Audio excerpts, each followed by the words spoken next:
छात्र छात्राओं नमस्कार। आज अपने बीए पार्ट थर्ड के सेकंड पेपर मानव भूगोल में अपने इससे पहले अध्ययन कर रहे थे, यानी जनसंख्या वितरण व जनसंख्या वितरण को प्रभावित करने वाले कारक तथा जनसंख्या वितरण के प्रकार, ये चीजें अपने कल कंफर्म की।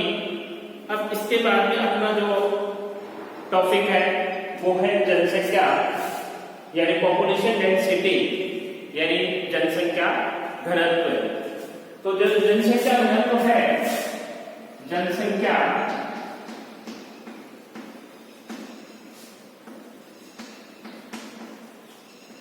घनत्व, अब जो जनसंख्या घनत्व है ये किसी प्रदेश में निवास करने वाले लोगों की संख्या तथा उस प्रदेश के क्षेत्र के अनुपात को जनसंख्या घनत्व कहा जाता है। यानी किसी प्रदेश में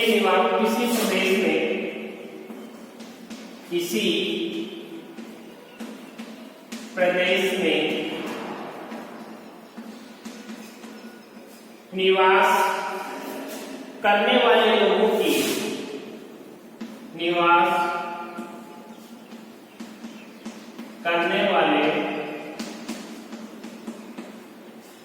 लोगों की संख्या तथा उस प्रदेश के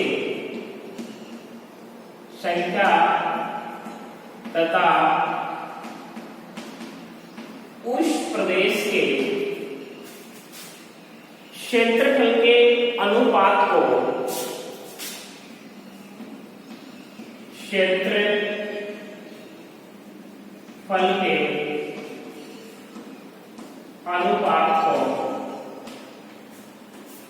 जनसंख्या घनत्व कहा जाता है। यानी इससे ये स्पष्ट हो रहा है कि किसी प्रदेश में निवास करने वाले लोगों की संख्या तथा उस प्रदेश या क्षेत्र के अनुपात को जनसंख्या घनत्व कहा जाता है। यानी किसी प्रदेश में निवास करने वाले लोगों की संख्या, यानी वहां जो लोग रह रहे हैं वहां की संख्या तथा उस प्रदेश के क्षेत्रफल के अनुपात को जनसंख्या घनत्व कहा जाता है। अब जनसंख्या घनत्व भूमि पर जनसंख्या के दबाव को क्या करता है, प्रदर्शित करता है। यानी जनसंख्या घनत्व भूमि पर रहने वाले जनसंख्या के दबाव को प्रदर्शित करता है। यानी कहने के मतलब एक पर्टिकुलर एरिया में, जैसे मान के चलो, यानी 1 हेक्टेयर में या 1 किलोमीटर क्षेत्र में कितने लोग रह रहे हैं, उन लोगों की संख्या को प्रदर्शित करने वाले को अपने क्या कहेंगे, जनसंख्या घनत्व। तो जनसंख्या घनत्व भूमि पर जनसंख्या के दबाव को क्या करता है, प्रदर्शित करता है। प्रत्येक प्रदेश के प्राकृतिक संसाधनों की मात्रा सीमित होती है। यानी जितने भी प्राकृतिक संसाधन है उसकी मात्रा क्या है, सीमित है। प्राकृतिक संसाधन यानी कहने का मतलब प्राकृतिक संसाधन जैसे कच्चा तेल है, कोयला है, पेट्रोल है, लोह धातु है, ये धातु यानी प्राकृतिक संसाधन है। तो इनकी जो मात्रा है वो क्या है, सीमित है। यानी उसका हमें बराबर दोहन करते रहे तो उनमें ह्रास होगा और उनमें वृद्धि नहीं हो पाएगी। इसलिए उनका जो ह्रास हो रहा है, प्राकृतिक संसाधनों की मात्रा सीमित होती है तथा वहां की जनसंख्या अपने जीवन निर्वाह के लिए उन संसाधनों पर क्या करती है, निर्भर रहती है। अतः इस क्षेत्र की जनसंख्या का जीवन स्तर तथा सामाजिक आर्थिक उन्नति इसी घनत्व पर निर्भर करती है। यानी इसी घनत्व पर क्या करती है, निर्भर करती है। इसलिए प्रत्येक क्षेत्र की सामाजिक आर्थिक उन्नति की योजना बनाने के लिए उस क्षेत्र के घनत्व का ज्ञान होना अति आवश्यक है। यानी जिस क्षेत्र की योजना बनाने के लिए उस क्षेत्र का जो घनत्व है उस घनत्व का होना अति आवश्यक है। क्यों? क्योंकि जिस प्रकार से अपने यदि मान के चलो, यदि कोई भी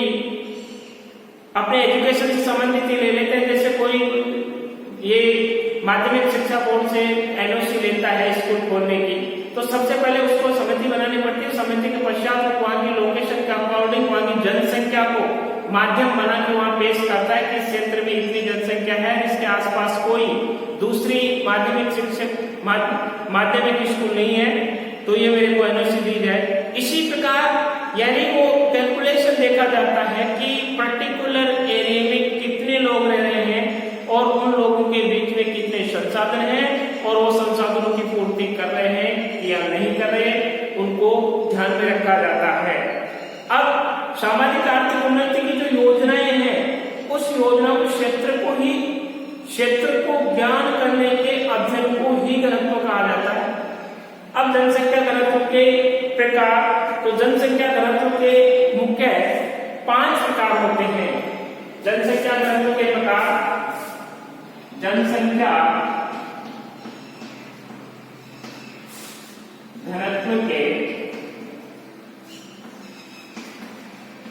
प्रकार, तो ये मुख्य 5 प्रकार होते हैं। ये मुख्य रूप से 5 प्रकार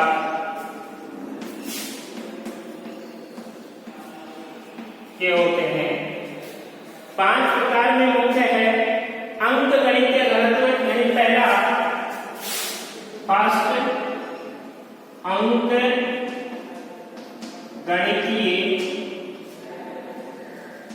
घनत्व, यानी अंक गणितीय घनत्व। इस अंक गणित घनत्व निकालने का सूत्र है, यानी जनसंख्या घनत्व बटा कुल जनसंख्या बटा कुल क्षेत्रफल। जनसंख्या घनत्व बराबर जनसंख्या घनत्व बराबर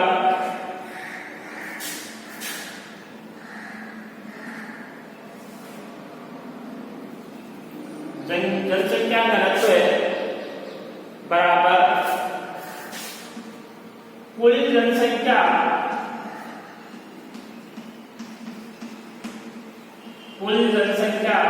बटा कुल क्षेत्रफल।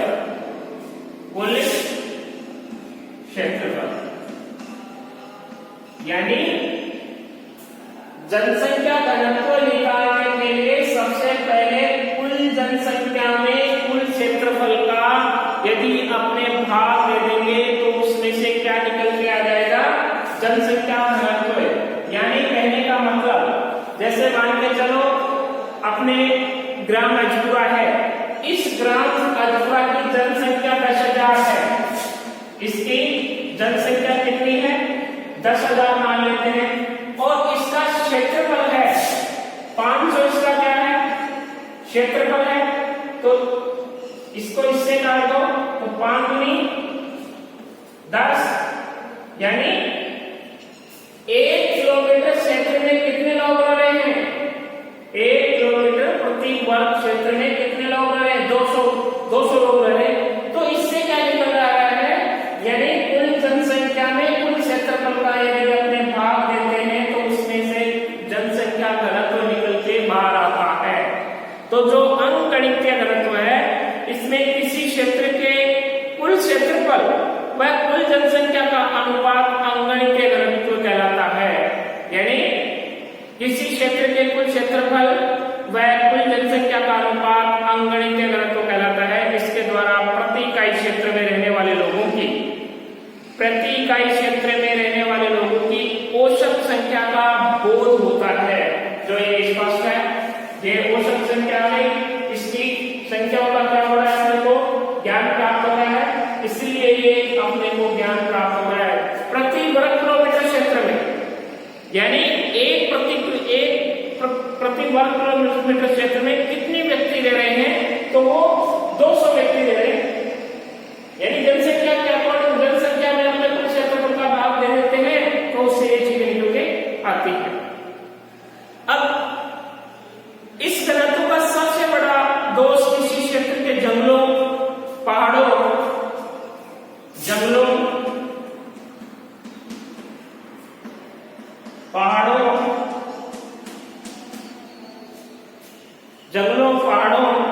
दलदल जलाशय,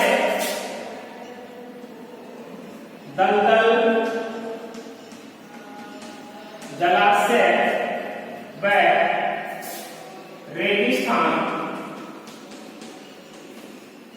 रेगिस्तान को समेत नहीं किया जाता, यानी जंगलों को समेत नहीं किया जाता, पहाड़ों को समेत नहीं किया जाता, दलदल को समेत नहीं किया जाता, जलाशय को नहीं और रेगिस्तान को।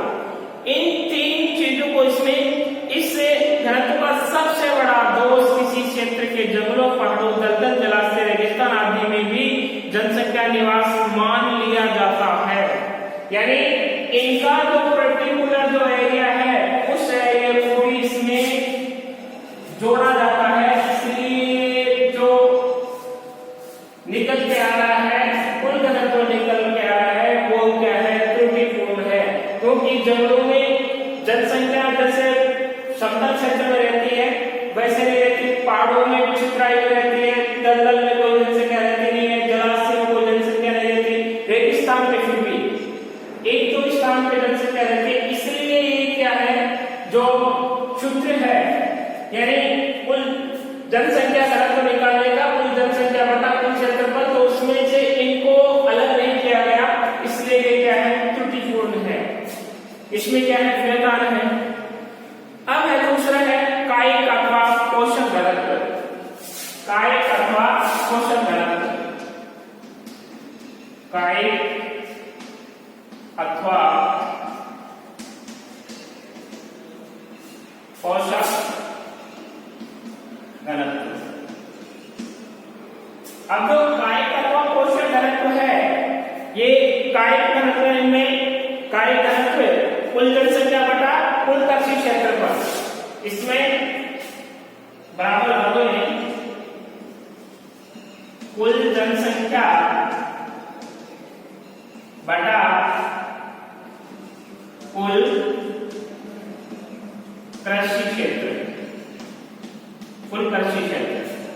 अब इससे कुल जनसंख्या में कुल कृषि क्षेत्र का भाग देने पर जो भाग पर निकलता है वो भाग पर क्या निकल के आ रहा है, कायिक अथवा पोषक घनत्व। यानी क्या प्राप्त हो रहा है अपने को, कायिक अथवा पोषक घनत्व। किसी क्षेत्र की कुल जनसंख्या में, स्पष्ट है, किसी क्षेत्र की कुल जनसंख्या तथा कुल कृषि भूमि में निचले बोया गया क्षेत्र का अनुपात कायिक घनत्व कहलाता है। यानी स्पष्ट है, किसी क्षेत्र की कुल जनसंख्या तथा कुल कृषि भूमि निचले बोया गया क्षेत्र का अनुपात कायिक घनत्व कहलाता है। यह घनत्व कृषि भूमि पर आधारित होने के कारण जो ये घनत्व है वो कुल कृषि, किसी क्षेत्र की कुल जनसंख्या तथा कुल कृषि भूमि को, यह घनत्व कृषि भूमि पर आधारित होने के कारण इससे उस क्षेत्र की कृषि भूमि पर जनसंख्या भार अथवा पोषण क्षमता का क्या चलता है, पता चलता है। यानी भूमि पर जनसंख्या का जो भार है उस भार अथवा पोषण क्षमता का अपने को क्या होता है, ज्ञान प्राप्त होता है। यानी विकासशील देशों में अधिकांश जनसंख्या क्या है, कृषि पर निर्भर हो, इसलिए वहां इसका घनत्व भी क्या है, काफी अधिक है। क्यों है काफी अधिक, क्योंकि जो विकासशील देश हैं उन विकासशील देशों की अपनी चर्चा करें तो जो विकासशील देश हैं उनकी जो आर्थिक क्रिया है वो किस पे टिकी हुई है, कृषि पे। अब जो कृषि है विकासशील देशों पे 70% जो आबादी है वो किस पे काम कर रही है, कृषि पे काम कर रही है। अब वहां की जो आर्थिक दिनचर्या है वो वहां इनके आधार पर ही चल रही है, इन पे कृषि के आधार पर चल रही है। तो यह घनत्व कृषि भूमि पर आधारित है और आधारित होने के कारण इससे उस क्षेत्र की कृषि भूमि पर जनसंख्या भार अथवा पोषण घनत्व का क्षमता का पता चलता है। विकासशील देशों में अधिकांश जनसंख्या कृषि पर निर्भर है। विकासशील देश जैसे भारत है, पाकिस्तान है, ये क्या है, विकासशील देश है, श्रीलंका है, इसलिए वहां इसका महत्व अधिक होता है। भारत में प्रति हेक्टेयर भूमि पर 5 व्यक्ति, भारत में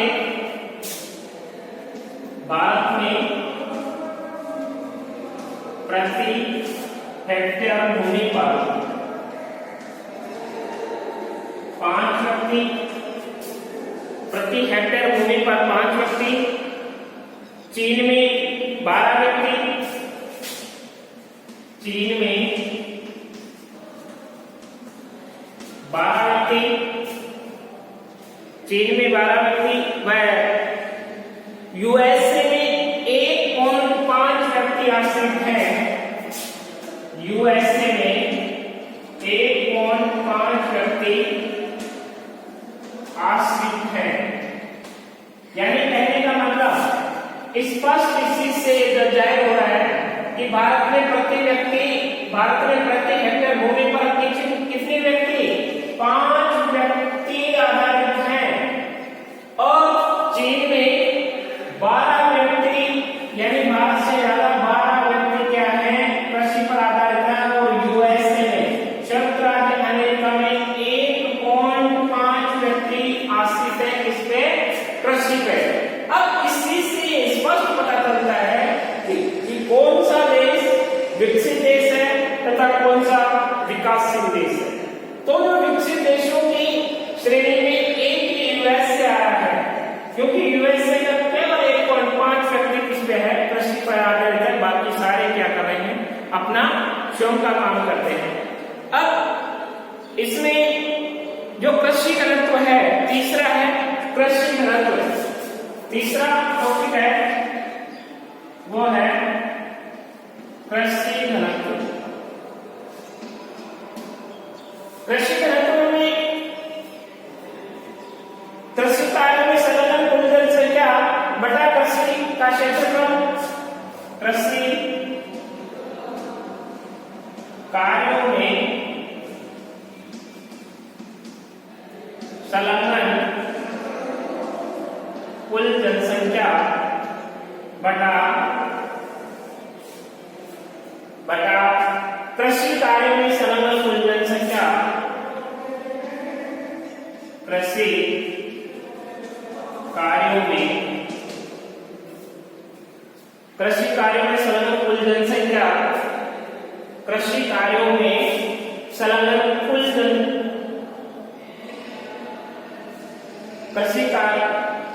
कृषि का क्षेत्रफल, कुल कृषि का क्षेत्रफल,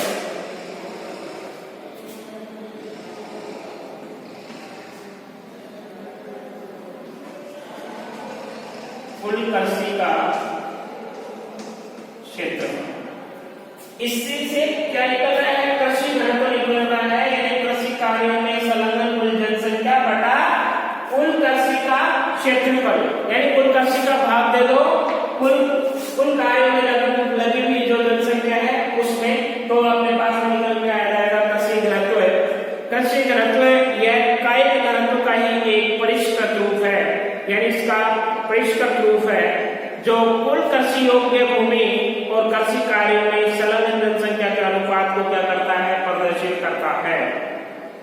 जिन देशों में अधिकांश जनसंख्या द्वितीय व तृतीय व्यवसायों में संलग्न होती है, वहां कायिक और कृषि घनत्व को, भूमि पर जनसंख्या के दबाव को कम नहीं किया जा सकता।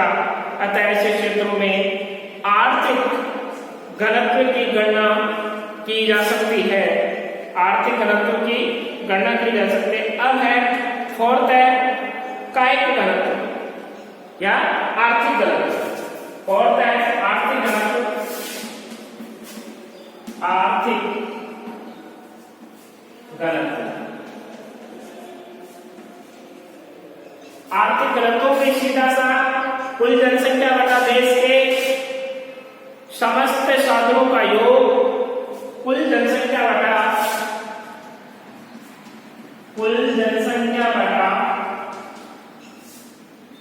देश के कुल संसाधनों का योग या ह्रास, इन दोनों चीजों से आर्थिक घनत्व निकल के बाद कुल जनसंख्या में देश में कुल संसाधन है उसका भाग दे दो, और भाग देने से पहले अपने को क्या प्राप्त हो रहा है, आर्थिक घनत्व। अब जनसंख्या घनत्व की सर्वाधिक सार्थकता कब होती है, जनसंख्या घनत्व की सार्थकता तब होती है जब वह यह प्रदर्शित करने में समर्थ हो सके कि किसी क्षेत्र में उपलब्ध संसाधनों के अनुसार भूमि पर जनसंख्या का दबाव कितना है।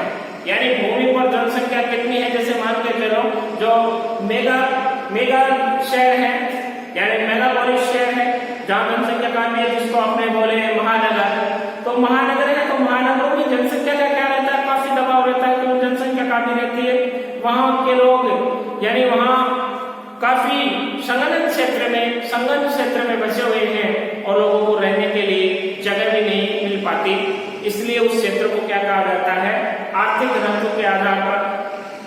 आर्थिक घनत्व किसी क्षेत्र की संपूर्ण जनसंख्या और सभी प्रकार के संसाधनों के मूल्यों को क्या होता है, अनुपात होता है।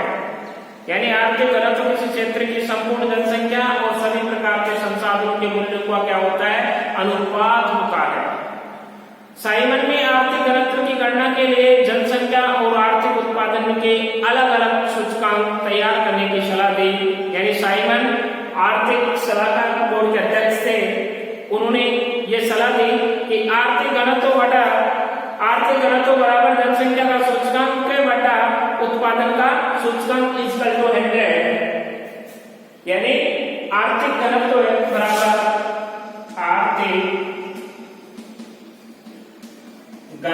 बराबर जनसंख्या का सूचकांक बटा जनसंख्या का सूचकांक बटा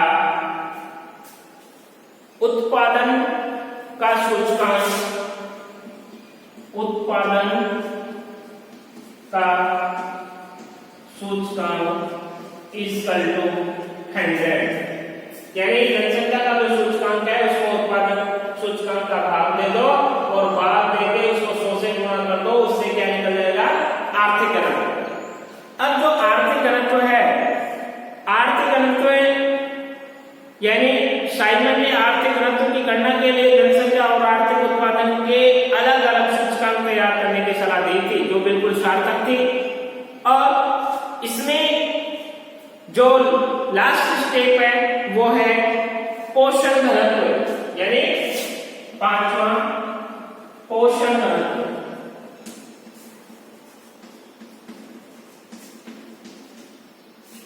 पोषण घनत्व, तो पोषण घनत्व में कुल जनसंख्या बटा साधनों के अंतर, कुल जनसंख्या बटा कुल जनसंख्या बटा साधनों के अंतर्गत कुल कृषि भूमि, साधनों के अंतर्गत कुल कृषि भूमि। इससे क्या है, पोषण घनत्व स्पष्ट नजर आता है, यानी इससे पोषण घनत्व स्पष्ट देखने को मिलता है। यानी विश्व का औसत जनसंख्या घनत्व 54 व्यक्ति प्रति वर्ग किलोमीटर है। यानी विश्व का औसत घनत्व 54 व्यक्ति प्रति वर्ग किलोमीटर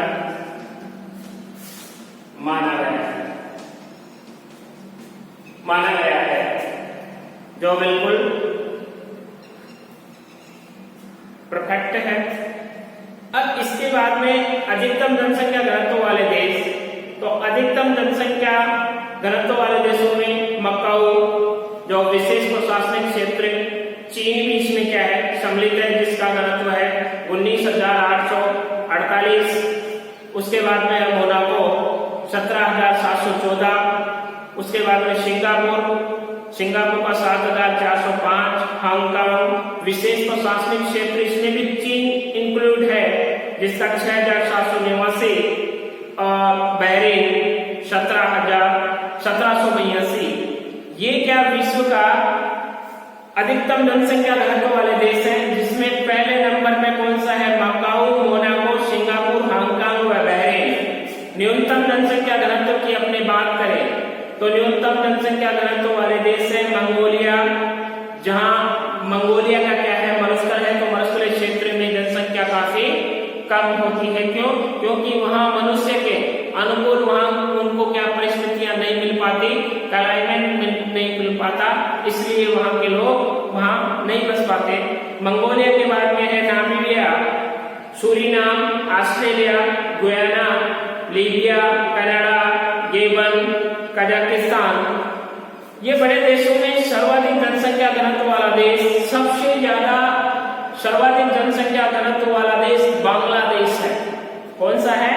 बांग्लादेश। यानी क्षेत्रफल के अनुसार विश्व के 10 बड़े देश, जिसमें सबसे बड़े रूस है, भारत है। भारत का कौन सा स्थान है क्षेत्रफल की दृष्टि से? यानी सातवां नंबर आता है। कनाडा है, अर्जेंटीना है, यूएसए है, कजाकिस्तान है, चीन है, सूडान है, ब्राजील है, ऑस्ट्रेलिया है। यानी ये अर्जेंटीना, कजाकिस्तान और सूडान। और इसके बाद में सबसे छोटे देश की बात करें अपने तो वह है वेटिकन सिटी, मोनाको, मकाओ, नारो व तुवालू। ये सबसे छोटे देश हैं। अब इसके अलावा अपने बात करें जैसे जनसंख्या, महाद्वीपीय जनसंख्या घनत्व की, तो महाद्वीपीय जनसंख्या घनत्व में विश्व को मुख्य रूप से कितने महाद्वीपों में बांटा गया है? यानी 7 महाद्वीप हैं उसमें, जैसे एशिया है, यूरोप है, अमेरिका है, उत्तरी अमेरिका, दक्षिणी अमेरिका और ओशिनिको।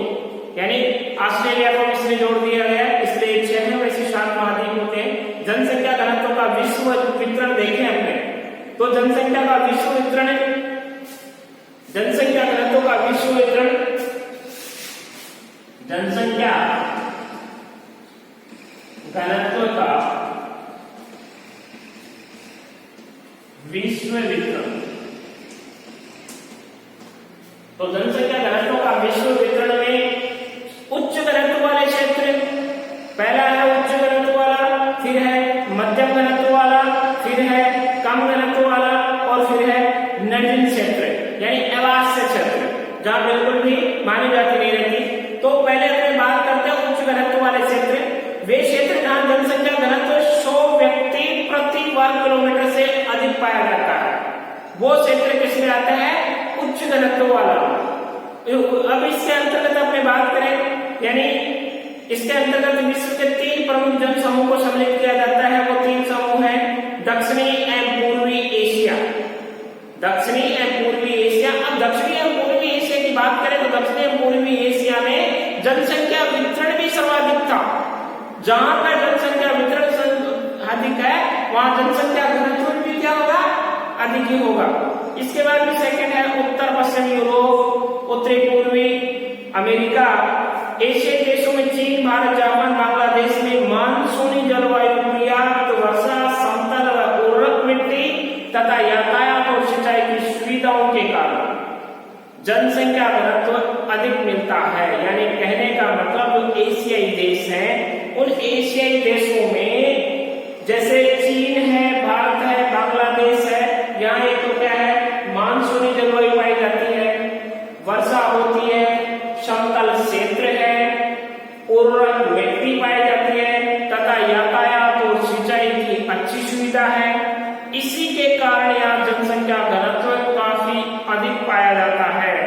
चीन का औसत जनसंख्या घनत्व 142 व्यक्ति प्रति वर्ग किलोमीटर है, किंतु इसके पूर्वी तटीय भाग और यांगटी सिक्यांग नदी है उसके डेल्टाई क्षेत्र में जनसंख्या घनत्व 1000 से भी ऊपर मिलता है। उसका सीधा सा रीजन क्या है? क्योंकि वहां नदी द्वारा जो गांव मिट्टी लाकर बिछाई गई है वो क्या है काफी उपजाऊ होने की वजह से वहां पर जनसंख्या घनत्व काफी अधिक पाया जाता है। अब है इसके बाद में उत्तर पश्चिमी यूरोप के देशों में कोयला प्लेटिंग में घनत्व सर्वाधिक है, जिसके अंतर्गत ब्रिटेन है, जर्मनी है, नीदरलैंड है, चेकोस्लोवाकिया है, फ्रांस है, हंगरी है, इटली है आदि देशों का जनघनत्व 100 से भी ऊपर है। अब यूएसए है मध्यम घनत्व वाले देश क्षेत्र। तो मध्यम घनत्व वाले क्षेत्रों की बात करते हैं, क्षेत्रों में जनघनत्व 51 से 100 व्यक्ति प्रति वर्ग किलोमीटर होता जो दक्षिणी पूर्व एशिया देश म्यांमार, लाओस, कंबोडिया, मलेशिया तथा दक्षिणी पश्चिमी एशिया देश जैसे टर्की, ईरान, इराक आदि में मध्यम घनत्व मिलता है। यूरोप में ऑस्ट्रिया, स्पेन, यूनान, यूगोस्लाविया, यूक्रेन आदि देशों में। अब इसमें अपने जो बात करें कि जो यानी अधिक जल घनत्व वाले, मध्यम घनत्व वाले, न्यून घनत्व वाले तथा अवास्य क्षेत्र यानी निर्जन क्षेत्र जहां पर मनुष्य नहीं रह सकता, तो उसमें जो निर्जन क्षेत्र है, निर्जन क्षेत्र में वो क्षेत्र आते हैं जैसे ग्रीनलैंड है, ऑस्ट्रेलिया है, यानी एंटार्क्टिका महाद्वीप है जैसे ग्रीनलैंड है, एंटार्क्टिका महाद्वीप है। इसमें क्या है, हमेशा बर्फ जमी रहती है। बर्फ जमी रहने के कारण मनुष्य को जलवायु अनुकूल नहीं मिल पाती, इसलिए वहां जनसंख्या कम रहती है। इसके अलावा जैसे रेगिस्तान है, मरुस्थल है, तो मरुस्थलीय क्षेत्रों में भी लोग नहीं रह पाते क्योंकि वहां 48 डिग्री से टेम्परेचर स्टार्ट होता है और बाकी काफी तक चला जाता है। इसलिए वहां पर क्या ज्यादा अधिक गर्मी है और तो अधिक गर्मी की वजह से वहां जनसंख्या नहीं रह पाती, तो उन क्षेत्रों को क्या कहा जाता है, निर्जन क्षेत्र। ये अपना जनसंख्या घनत्व वाला टॉपिक समाप्त होता है। अपना इसके बाद में नेक्स्ट टॉपिक। धन्यवाद।